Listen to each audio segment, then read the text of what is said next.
I'm Liz Faubles, and this is Currents. Cuba embraces Pope Benedict. And we visit a mission on Cuba's outskirts that's hungry for the faith. Plus, back in Brooklyn, the celebration of St. Pat continues.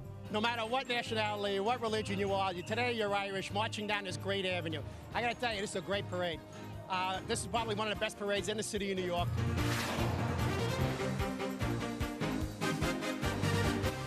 Good evening, and thank you for joining us. It was the moment Cuban Catholics were waiting for. Pope Benedict arrived in Santiago de Cuba yesterday. This is the second time a pope has visited the country. The first was when 1998, when John Paul made a trip there. The enthusiasm was just as high the second time around. The pope wasted no time in greeting the country's Catholics, and last night he celebrated Mass in Antonio Maceo Revolution Square. The occasion, the 400th anniversary of Our Lady of Charity of El Cobre. Rome Reports has more on that.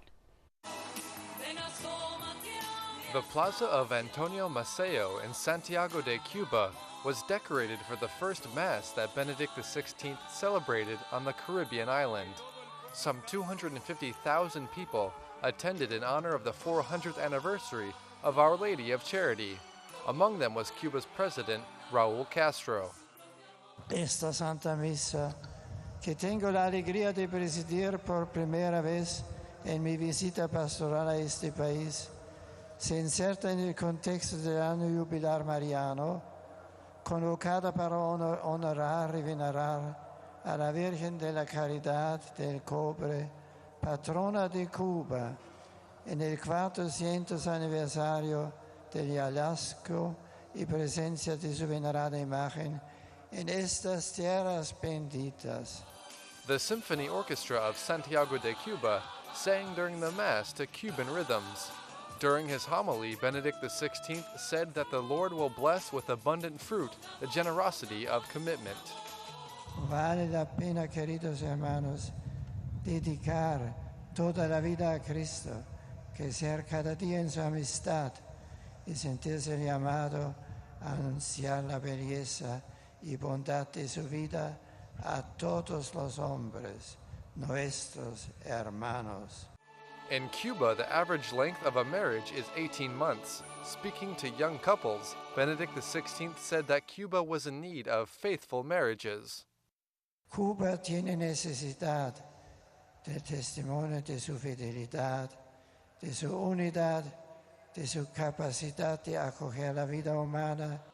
The Pope called on Cubans to build a better society, armed with peace, forgiveness, and understanding.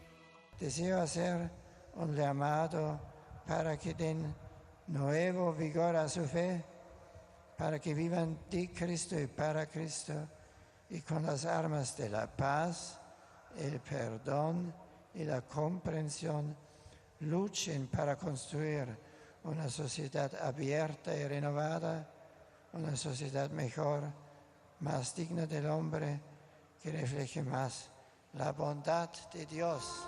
Before ending, Benedict XVI gave a golden rose to Cuba's patron saint of Our Lady of Charity.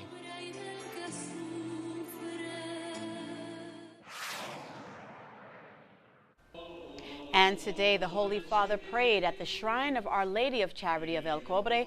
It was a much quieter scene from yesterday's Mass. The Pope said he entrusted the future of Cuba to Mary. Benedict prayed before the Eucharist and recited a special prayer written by Cuba's bishops. He then told people gathered outside the shrine that Mary's presence in the town of Cobre was a, quote, gift of heaven for all Cubans. Stay tuned. There's more Current straight ahead. Cuban authorities cracking down on protesters. We'll have that story and the rest of the day's headlines next.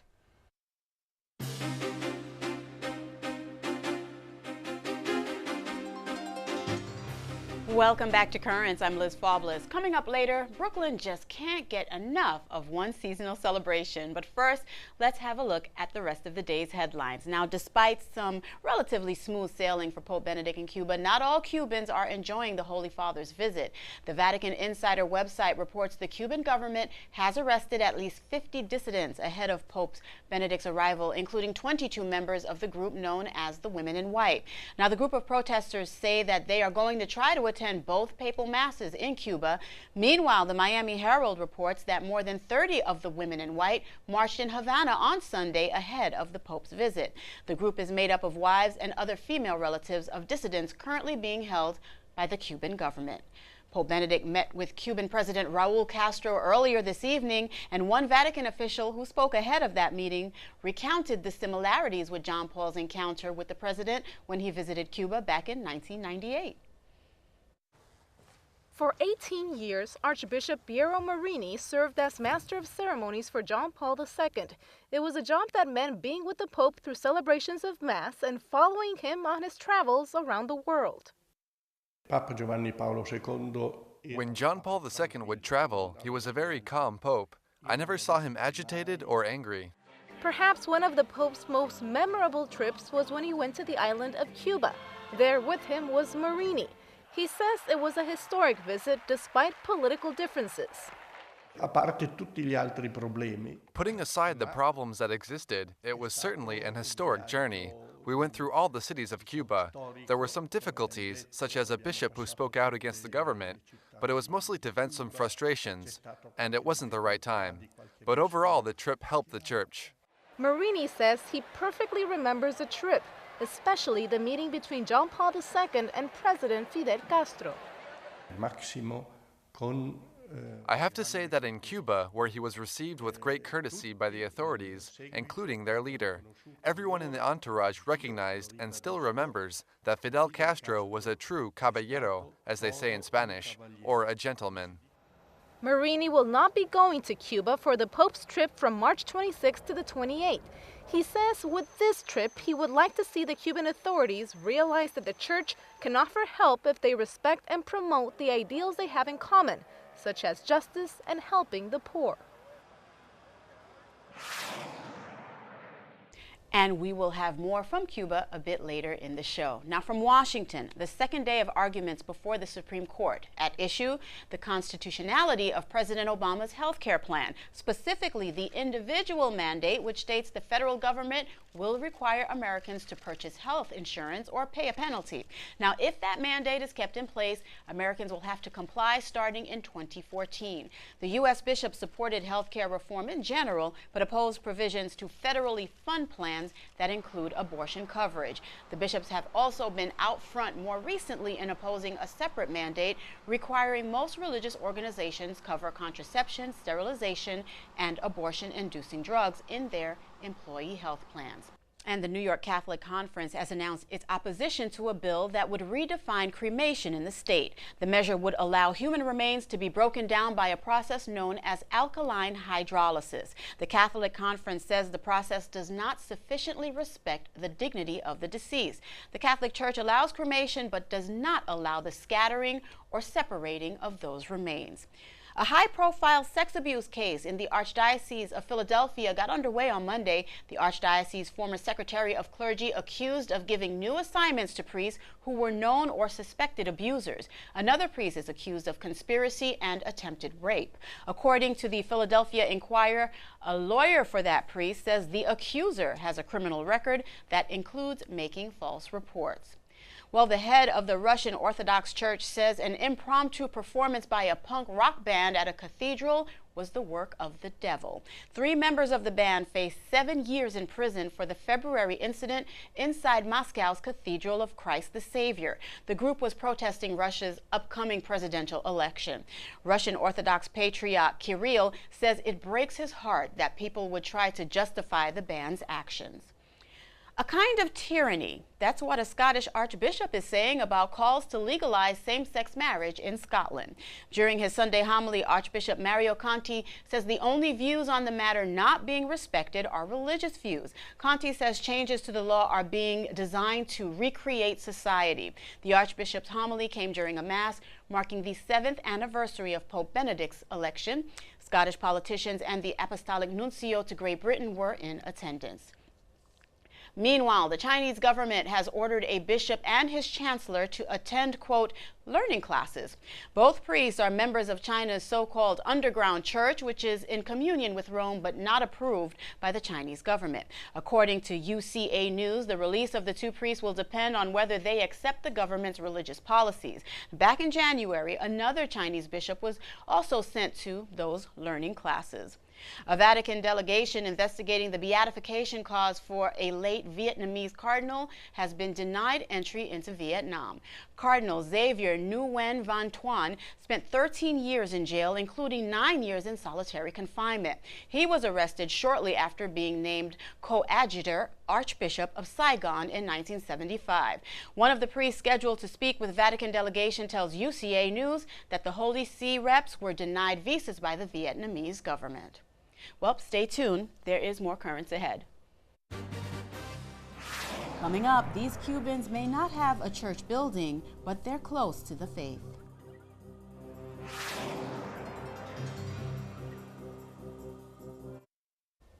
Welcome back. Well, during Pope Benedict's 3 days in Cuba, not all residents of the country will have a chance to see the Holy Father in person, but many Catholics in the country would be happy just to have an opportunity to see a priest. They're people who live in what are the outskirts of Cuba's major cities. Currents has been in Cuba, and we managed to meet one group hungering for the faith and some people who are helping to spread that faith. I am Antonina Jelinska, reporting to you for Net TV. I'm here in Cuba where the children are so excited to meet their Pope, Benedicto.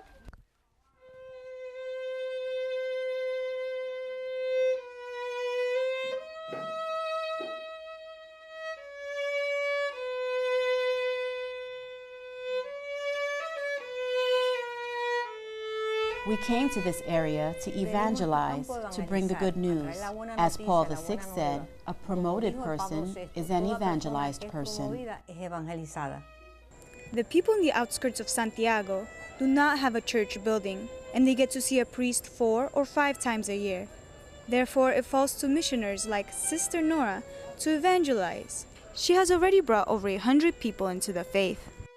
Yo quiero regresar a la iglesia porque hace tiempo no voy tampoco. I want to return to the church because I haven't gone for a long time, and I would like to be part of the Catholic Church.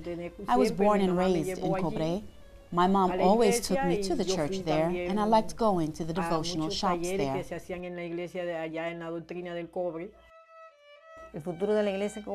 The future of the Cuban church lies in the mission because the people generously give up their space and privacy. Children and adults gather together in each other's homes to learn about the faith and acquire new skills. The most important thing is that the children learn about good values.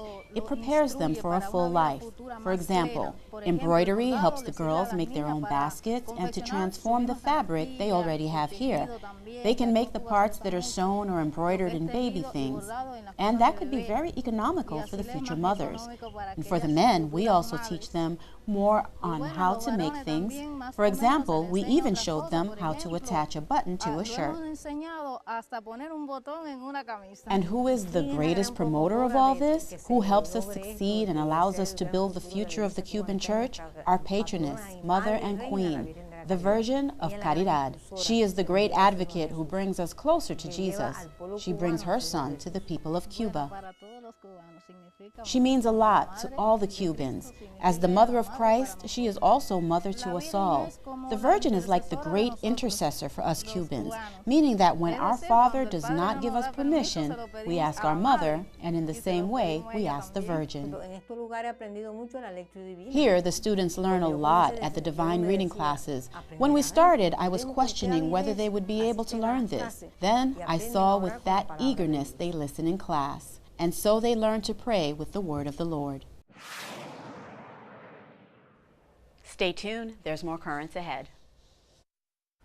And finally tonight, we end in Brooklyn, where March may be almost over, but the celebrations of St. Patrick's Day continue.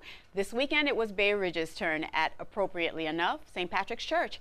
This year's Grand Marshal, a neighborhood boy, Monsignor Kevin Noon, the pastor of Our Lady of Angels Parish in Bay Ridge. We had a chance to check out the day's festivities. We welcome all of you. We come to celebrate our Irish history and culture as we parade up our own Fifth Avenue. People are here because it's Bay Ridge, it's their parade, it's the 19th year, it's part of a tradition now in Bay Ridge, and it's a community, it's a family thing. You see families supporting the marshals, you see little kids with shamrocks, and it's a spiritual thing this year because it's Monsignor Noon, we're honoring Monsignor Noon. It's a very spiritual aura around the parade. Well, I was notified back in the fall that I was chosen to be the Grand Marshal of the St. Patrick's Day Parade for Bay Ridge this year. I was quite surprised, but I am very honored. And as the day drew closer, I became happier, and I'm delighted today. It's a very spiritual community. We've got a beautiful backdrop of the Verrazano Bridge. You can't get a better backdrop.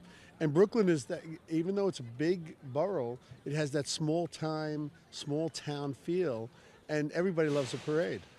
It's very important to celebrate. Like all races, we get a chance to celebrate and be proud too, out in the open, in public, during a parade. I am Italian. I'm not Irish, but I have been in this neighborhood for most of my life, and the Irish are the most joyous people I've met and will ever meet. And to party with them is just an honor. Just look at the people. They're proud, they're happy, and they're Irish today. No matter what nationality, what religion you are, today you're Irish, marching down this great avenue. I gotta tell you, this is a great parade. This is probably one of the best parades in the city of New York. The number of vendors, the number of people marching, the number of people attending, and they're all proud to be Irish, proud to be Catholic today. They're out there doing what they got to do. It's important because, like, my ancestors, they came from Ireland, and it's just important just for the time of year. Everything's so busy. Just a special time to celebrate, come together, corned beef and cabbage, even the parade, just a special time to remember my heritage. I like everything. I like the mass. I like the breakfast. I like the fact that you're marching and people are celebrating with you on the sidelines, people from the community. You like to see all the different generations, the children up to the grandchildren, up to the older people, like myself. Well, it's important. The Irish have done a lot in this neighborhood, in this borough, in this city, in this country. And to let people know, what we have done. We have been so much part of building this country and this city here. And it's a way of honoring those who have gone before us and to teach those who are to come in front of us. I just hope they get a sense of the pride and the nationality of American and Irish. It should be both, but it's a thing that we can go over and strut and march and smile and do our thing and go home and be happy that we were alive. And that is all for this edition of Currents. Be sure to join us tomorrow for more of Pope Benedict in Cuba. And NET will continue to bring you exclusive live coverage of the Holy Father's events. And for much more, visit our website, currentsny.net. You can also connect with us on Facebook and follow us on Twitter. For all of us here at Currents, I'm Liz Faublas. Thank you for watching and have a good night.